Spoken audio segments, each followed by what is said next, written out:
हाय सांग मैंने काली रविवार आ कुछ नॉनभेज आने आम जा पहुँची गलु मार्केट पहुँची गलु कि मुझे जाऊ जाऊ देखीदेली मोर अति प्रिय छतु भी बहुत भल था 3 प्लेट को 50 बार देके नहीं आसलु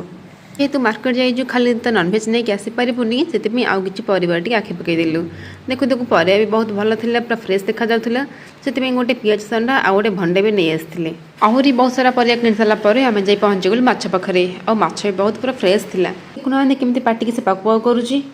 पर दिशु नाइसा दीटा जूस नहीं घर को पलि आसलु और भोक भी बहुत द्विगुण हो जाइए माछ को भल भाव भाजी अदा रसुण पेस्ट दे गोटे तरकारी बनई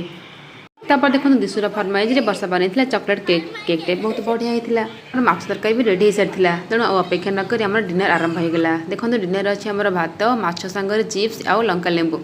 माछटा एत भल लगे जे खाइबाटा आम हेवी होगला तो टी मसला सोडा पीवाई इच्छा है जेहेतु घरे आम सोडा सरी आम चलू 7-11 टी सोडा नहीं आसवाई आम गोटे पैकेट सोडा गोटे पेप्सी नहीं आसलु घर को आसी किसी पुदीना पत्र जलजीर और ब्लाक सल्ट पकई सोडा पानी को पी देथिलु। ओ कि शांति वीडियोटी भल लगी सब्सक्राइब निश्चित करेंगे। जय जगन्नाथ।